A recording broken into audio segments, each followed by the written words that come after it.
போகிறேன். செய்ய தேவையான பொருட்கள் என்னங்கிறத விவரமாக இப்போ நம்ம பார்ப்போம். ஆவாரம்பூ, அதிமதுரம், ஆடாத்தோடை, கீழாநெல்லி, தேற்றான் கொட்டை, திரிபலா, வில்வம், சுக்கு, நிலவேம்பு, மஞ்சள், மரமஞ்சள். அறுவை சிகிச்சை இல்லாமல் பித்தப்பை கற்களை மட்டுமல்ல, கல்லீரல் நோய்களையும் ஒற்றை தலைவலி சார்ந்த சிரமங்களையும் செரிமான குறைபாடினால் ஏற்படுகின்ற வாந்தி, மயக்கம், பித்தவாந்தி சார்ந்த சிரமங்களையும் குறைக்கக்கூடிய கஷாயம் எவ்வாறு செய்வதுங்கிறத பார்ப்போம்.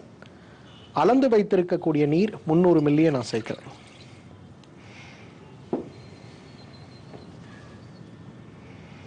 ஆவாரம்பூ சூரணம் 2 கிராம், அதிமதுரம் 2 கிராம், ஆடாத்தோடை 2 கிராம், கீழாநெல்லி 2 கிராம், தேற்றான் கொட்டை 2 கிராம், திரிபலா 2 கிராம், வில்வம் 2 கிராம், சுக்கு 2 கிராம், நிலவேம்பு 2 கிராம், மஞ்சள் 2 கிராம், மரமஞ்சள் 2 கிராம். மொத்தம் 11 பொருட்களை வைத்து செய்யக்கூடிய ஒரு அருமருந்து. ஆனால் பித்தப்பை சார்ந்த, ஈரல் சார்ந்த, கணையம் சார்ந்த நோய்களுக்கும் குறிப்பாக ஒற்றை தலைவலிக்கு மிகச்சிறந்த மருந்து. ஈரல் சுரக்கின்ற அமிலங்கள் பித்தப்பைக்கு வந்து பித்தப்பையிலிருந்து செரிமான மண்டலத்தில் கலந்து செரிமானத்தை ஊக்குவிக்கிறது. பித்தப்பையில் பித்தம் ஊற ஆரம்பித்து, ஈரலிலிருந்து வரக்கூடிய பித்தம் நிறைய ஆரம்பித்து, ஏதேனும் ஒரு காரணத்தால் பித்தப்பையிலிருந்து அது வெளிவரக்கூடியது தடைப்படுகிறது அப்படின்னு வரும்போது அந்த நேரத்தில் உருவாகக்கூடிய நோய் தான் தலைவலி அல்லது ஒற்றை தலைவலி. அதனால தான் அந்த பித்தமா மிகுதியாக இருக்கக்கூடிய பித்தத்தை உடல் ஒரு இயக்கத்தை உருவாக்கி அழுத்தம் செய்து வாந்தியாக வெளிப்படுத்தினால்தான் அந்த பித்த மிகுதி, பித்தப்பையில் இருக்கக்கூடிய பித்தம் குறைந்து போனாதான் அந்த தலைவலி குறையும். அதுவரையிலும் நமக்கு குறையாது. ஆனால் அதை வாந்தியாக எடுக்காம வயிற்றிலேயே கரைத்து வெளியில் அனுப்ப நமக்கு உதவி செய்து ஒற்றை தலைவலியையும் சேர்த்து குணப்படுத்தக்கூடிய ஒரு அழகான அருமருந்து தான் இந்த கஷாயம். ஏன்னா இன்றைக்கு நிறைய விஷயங்கள்ல நவீன மருத்துவத்திற்கும் இயற்கை மருத்துவத்திற்கும் முரண்பாடுகள் உண்டு. குறிப்பாக பித்தப்பை கற்களும் இந்த ஒற்றை தலைவலி சார்ந்த சிரமம். இந்த ஒற்றை தலைவலி சார்ந்த சிரமத்தை குணப்படுத்த மட்டுமல்ல, பித்தப்பையும் குணப்படுத்தக்கூடிய கஷாயம் சரியாகிவிட்டது. இதோடைய பயன்கள் என்னங்கிறத விவரமாக இப்போ நம்ம பார்ப்போம். இன்றைக்கு அவசர கதியில் நடக்கக்கூடிய அறுவை சிகிச்சைகள் அப்படின்னு பார்த்தோம்னா 4 வகையான அறுவை சிகிச்சைகளை நம்ம பார்க்குறோம். சிறுநீரகத்தில் ஏற்படுகின்ற கற்கள், பித்தப்பையில் ஏற்படுகின்ற கற்கள், இதயத்தில் ஏற்படுகின்ற பாதிப்புகள், விபத்துக்களால் ஏற்படுகின்ற அறுவை சிகிச்சைகள். இந்த 4 விஷயங்கள் தான் இன்றைக்கு அவசர கதியில் அறுவை சிகிச்சைக்கு ஆப்ரேஷன் தியேட்டருக்கு உடனே எடுத்து சென்று செய்யக்கூடிய அறுவை சிகிச்சைகளாக இருக்கிறத பார்க்கணும். இதில் இந்த பித்தப்பை கற்கள் அப்படிங்கிறது சமீப காலங்களில் நாம் பார்க்கும்போது ஒரு 100 பேர் இன்றைக்கு ஒரு முழு உடற்கூறு பரிசோதனைக்கு போகிறாங்கன்னா அந்த 100 பேரில் குறைந்தது 30 பேருக்காவது பித்தப்பையில் கற்கள் இருப்பதும், பித்தப்பை கற்களுக்கு உடனே அறுவை சிகிச்சை செய்துதான் ஆக வேண்டும் அப்படின்னு அறிவுறுத்தப்படுவதையும் பார்க்குறோம். பித்தப்பை கற்கள் அப்படிங்கிறது இன்றைக்கு பொதுவாக அறுவை சிகிச்சை தேவைப்படுகின்ற ஒரு நோயாங்கிற ஒரு கேள்விக்குறி நம் எல்லோருடைய மனதிலும் ஏற்படக்கூடிய கேள்விக்குறி தான். பித்தப்பை கற்களுக்கு என்ன சிகிச்சை எடுத்தால் நல்லது அப்படின்னு நாம் பார்ப்பதற்கு முன்பு பித்தப்பை கற்கள் எவ்வாறு உருவாகிறது அப்படிங்கிற ஒரு புரிதல் நமக்கு தேவை. ஈரல் நம்ம உடம்புடைய மிகப்பெரிய ஒரு உறுப்பு. இந்த ஈரல் தினசரி 3 to 4 லிட்டர் வரை அமிலங்களை சுரக்கிறத பார்க்குறோம். 2 வகையான அமிலங்களை அவை சுரக்கிறது. ஒன்று பிலிருபின் சார்ந்த அமிலங்கள், மற்றொன்று கொழுப்புகள் சார்ந்த அமிலங்கள். இவை அனைத்துமே பித்தப்பையில் சேகரித்து வைக்கப்பட்டு நாம் சாப்பிடுகின்ற உணவுடைய தன்மையை பொறுத்து தேவையான அளவு இந்த பித்தம் நேரடியாக சிறுகுடலுக்குள் செரிமானத்திற்காக கலக்கப்படுவதை பார்க்கிறோம். நேரடியாக இந்த ஈரல் சுரக்கக்கூடிய அந்த அமிலங்கள் பித்தப்பையில் தேவையற்று சேருகின்ற ஒரு நிலை, தங்குகின்ற ஒரு நிலை, தேங்குகின்ற ஒரு நிலை ஏற்பட்டாலோ அல்லது சுரக்கின்ற அமிலங்கள்ல தேவையற்று பிலிருபின் உப்புச்சத்துக்களுடைய அளவு அதிகமானாலோ அல்லது கொலஸ்ட்ரால் சம்பந்தப்பட்ட கொழுப்பு சத்துக்களுடைய அளவு அதிகமானாலோ இந்த 3 விஷயங்களும் ஒரு சேர நடக்கின்ற வகை நம்முடைய வாழ்வியல் முறை மாற்றமடைந்து இருந்தாலோ நமக்கு பித்தப்பையில் கற்கள் உருவாகி விடுவதை பார்க்கிறோம். பித்தப்பை கற்கள் சில மில்லிமீட்டரிலிருந்து சில சென்டிமீட்டர் வரை இருக்கிறத பார்க்க முடிகிறது. பித்தப்பை கற்கள் ஏற்படுவதற்கான நிறைய காரணங்கள் சொல்லப்பட்டாலும் 5 முக்கியமான காரணங்களை நாம் பார்க்கும்போது உணவு முறை முதல் காரணமாக இருக்கிறத பார்க்குறோம். எண்ணெய் பலகாரங்கள்லையும் குளிர்சாதனம் செய்யப்பட்டு ரெஃப்ரிஜிரேட்டட் ஃபுட்டாக இருக்கும்போது அந்த உணவை மீண்டும் சூடுபடுத்துவதற்கு தேவையான நேரத்தை கொடுக்காமல் நேரடியாக குளிர்சாதனம் செய்யப்பட்ட அந்த ஒரு பொருளிலிருந்து எடுத்து சாப்பிடுகின்ற சமைக்கின்ற வழக்கங்கள், எண்ணெய் கலந்து அல்லது கலப்படம் சார்ந்த உணவாக இருக்கான்னு தெரியாமல் நம்ம சாப்பிடக்கூடிய வழக்கங்கள், இரவு நேரங்களில் கூடுதலான அசைவ உணவை சாப்பிடுகின்ற வழக்கங்கள், இவை அனைத்துமே பித்தப்பையில் நமக்கு கற்களை உருவாக்கக்கூடிய முதல் காரணிகளாக இருக்கிறத பார்க்குறோம். இரண்டாவது, பித்தப்பையில் நேரடியாக ஏற்படுகின்ற தொற்றுக்களும் பித்தப்பையில் இருக்கக்கூடிய அமிலங்கள் தேவையற்று தேங்கி இருக்கக்கூடிய சூழலாக இருக்கக்கூடிய சிரமங்களும் பித்தப்பையிலிருந்து வெளிவரக்கூடிய அந்த வால்வுகள் சுருங்கி போயிருக்கக்கூடிய நிகழ்வுகளும் நமக்கு கற்களை உருவாக்குவதற்கு இரண்டாவது முக்கியமான காரணமாக இருக்கிறத பார்க்குறோம். மூன்றாவது, காய்ச்சலுக்கு கொடுக்கக்கூடிய சில மருந்துகள், வீரியமான காய்ச்சலுக்கு கொடுக்கக்கூடிய மிக வீரியமான சில மருந்துகள், கொழுப்பு சத்தோடைய விகிதாச்சார மாறுபாடுக்கு உருவாக்கக்கூடிய மருந்துகள் இந்த கற்களை பெரிய அளவில் உருவாக்குவதையும் பார்க்க முடிகிறது. உடல் எடை குறைக்கிறேன் அப்படின்ற பெயர்ல வேகமாக உடல் எடை குறைப்பதற்காக செய்யக்கூடிய எல்லா முயற்சிகளுமே பித்தப்பை கற்களை உருவாக்கி விடுவதை பார்க்கிறோம். ஐந்தாவது, கர்ப்பகாலம் அல்லது பேறுகாலம்னு சொல்லக்கூடிய பிரசவம் முன்பு அல்லது பிரசவத்திற்கு பின்பு 100-இல் குறைந்தது 50 பெண்களுக்கு பித்தப்பை கற்கள் இருப்பது உறுதி செய்யப்படுவதை பார்க்கிறோம்.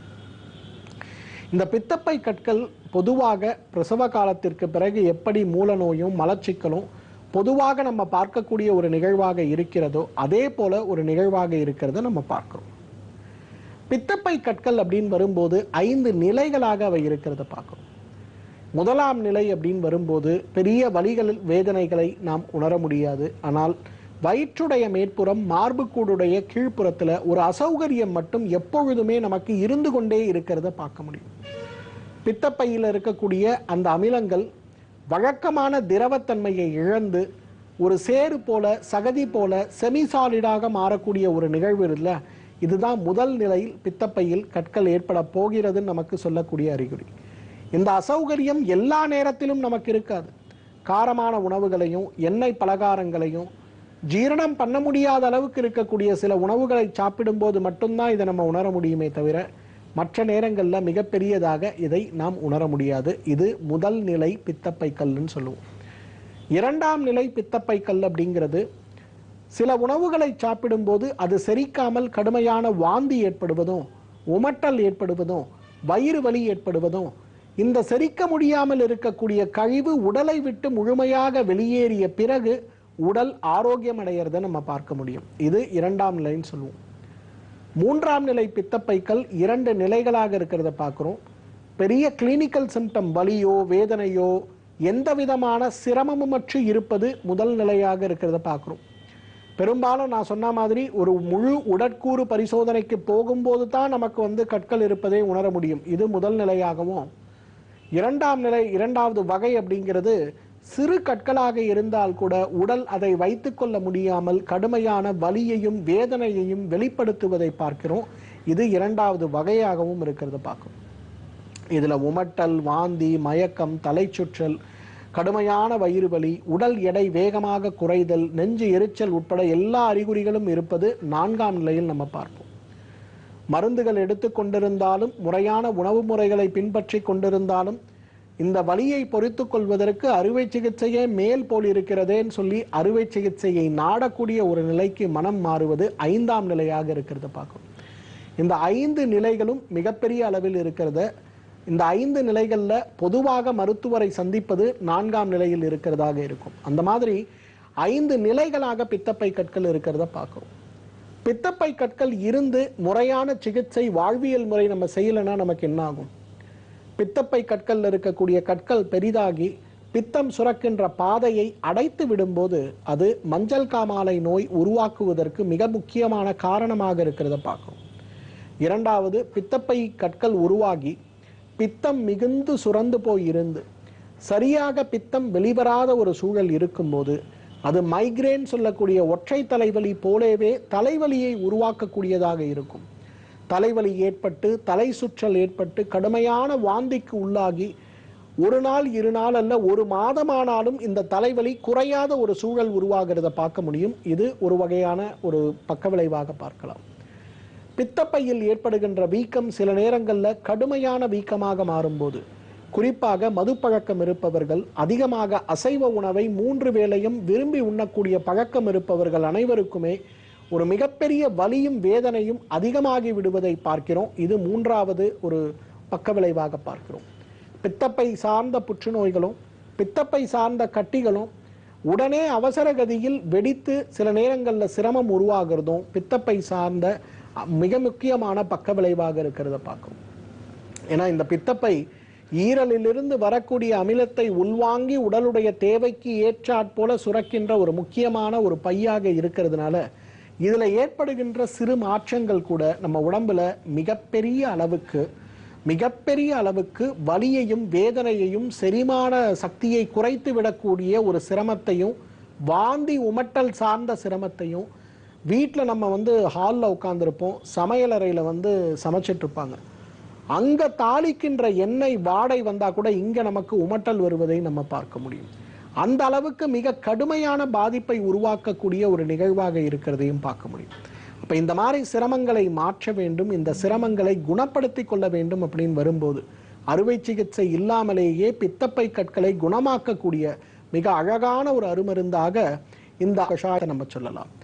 ஆவாரம்பூ, அதிமதுரம், ஆடாதோடை, கீழாநெல்லி, தேற்றான் கொட்டை, திரிபலா, வில்வம், சுக்கு, நிலவேம்பு, மஞ்சள் மற்றும் மரமஞ்சள்னு சொல்லக்கூடிய இந்த அனைத்து பொருட்களையும் ஒவ்வொன்றும் 2 கிராம் அளவு எடுத்து 300 மில்லி தண்ணீரில் இட்டு கொதிக்க வைத்து 100 மில்லியாக குறைத்து வடிகட்டி காலை ஒரு வேளை மாலை ஒரு வேளை உணவுக்கு முன்பு நாம் எடுக்கும்போது மிகப்பெரிய அளவில் உடல் ஆரோக்கியம் மேம்படுவது மட்டுமல்ல, உடல் சார்ந்த கழிவுகளும் உடலை விட்டு வெளியேறி பித்தம் சார்ந்த கழிவுகளும் உடலை விட்டு வெளியேறுவதை நாம் பார்க்க முடியும்.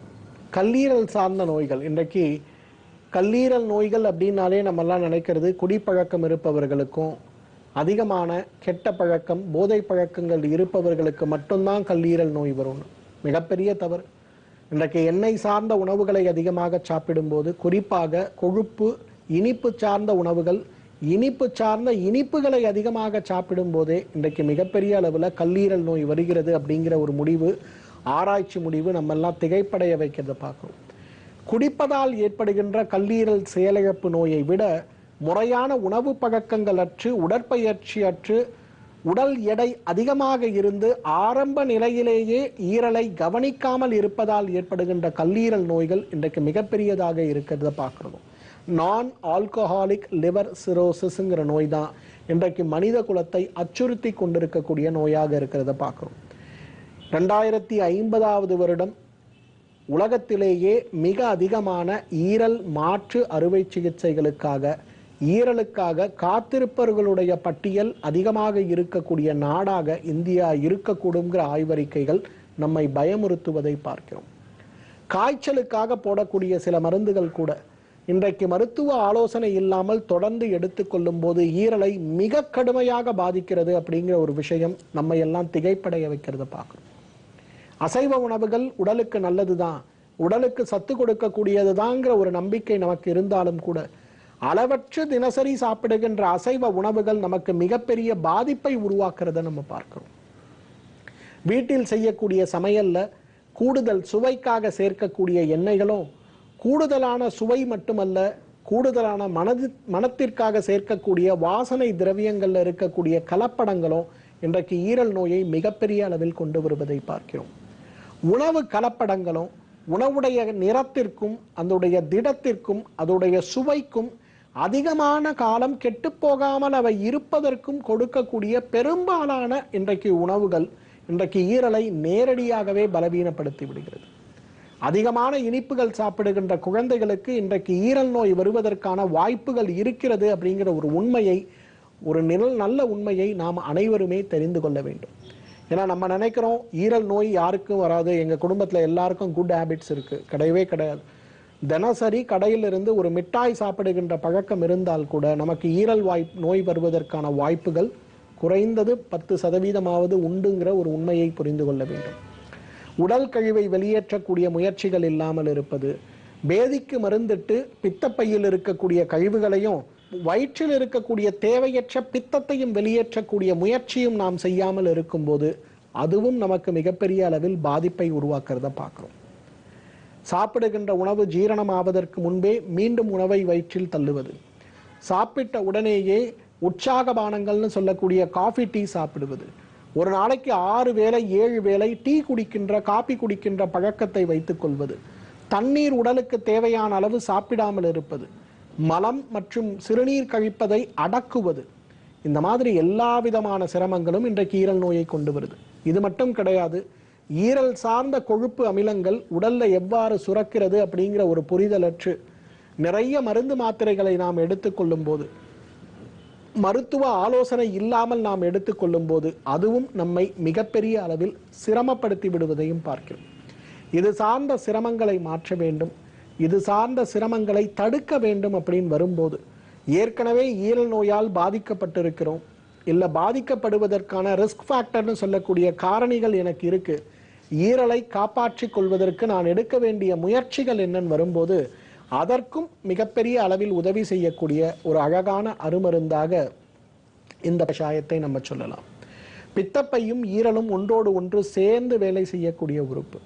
ஈரல் சுரக்கின்ற அமிலங்களை பித்தப்பை வாங்கி உடலுடைய தேவைக்கு ஏற்றாற்போல் தேக்கி வைத்து உடலுக்குள் செலுத்தி ஜீரண மண்டலத்துக்குள் செலுத்தி ஜீரணத்தை சீராக்குகின்ற ஒரு அழகான வேலையை செய்யக்கூடிய உறுப்பு தான் பித்தப்பை. இப்ப ஈரல் சுரக்கின்ற அமிலங்கள் பித்தப்பைக்கு வரும்போது அந்த பாதை அடைக்கப்பட்டாலோ அல்லது பித்தப்பை வீங்கி இருக்கிறதுனால ஈரலால் முழுமையாக அந்த திரவத்தை அளிக்க முடியாத ஒரு சூழல் ஏற்பட்டாலோ, ஈரல் திசுக்களும் பாதிக்கப்பட்டு பித்தப்பையும் பாதிக்கப்பட்டு 2 பெரிய உறுப்புகளுடைய செயலிழப்பு இன்றைக்கு மிகப்பெரிய அளவில் ஏற்படுவதை பார்க்கிறோம். இது சார்ந்த சிரமங்களை மாற்ற வேண்டும் அப்படின்னு வரும்போது அதற்கு உதவி செய்யக்கூடிய அழகான மூலிகை தீநீராக இந்த கஷாயத்தை நம்ம சொல்லலாம். ஆவாரம்பூ, அதிமதுரம், ஆடாதோடை, கீழாநெல்லி, தேற்றான் கொட்டை, திரிபலா, வில்வம், சுக்கு, நிலவேம்பு, மஞ்சள் மற்றும் மரமஞ்சள்னு சொல்லக்கூடிய ஒவ்வொன்றும் 2 கிராம் அளவு எடுத்து 300 மில்லி தண்ணீரில் இட்டு கொதிக்க வைத்து 100 மில்லியாக குறைத்து வடிகட்டி காலை ஒரு வேளை மாலை ஒரு வேளை உணவுக்கு முன்பு நம்ம எடுத்துக்கொள்ளும் போது நம்முடைய ஆரோக்கியம் மிகப்பெரிய அளவில் மாற்றமடைவது மட்டுமல்ல, உடல் சார்ந்த நோய்களும் ஈரல் சார்ந்த நோய்களும் குடல் சார்ந்த நோய்களும் மிகப்பெரிய அளவில் மாற்றமடைவதை பார்க்கலாம். ஈரல் பாதிப்பு ஏற்பட போகிறது, பித்தப்பை பாதிப்பு ஏற்பட போகிறது அப்படின்னு நமக்கு உடம்புல சொல்லக்கூடிய முதல் அறிகுறி பசியின்மை தான். என்னமோ தெரியல, நான் ஒரு நாள் ஃபுல்லாக சாப்பிடல, ஆனால் ஒரு வேளை ஒரு நேரம் கூட சாப்பிட்ணுங்கிற எண்ணமும் எனக்கு இல்லை, பசி உணர்வும் எனக்கு இல்லை, சாப்பிட்றதுக்காக முயற்சியை நான் பண்ணேன்னா எனக்கு அந்த உணவை பார்க்கும்போதே உமட்டல் வருகிறது, நாவில் உமிழ்நீர் சுரந்து கொண்டே இருக்கிறது, என்னால்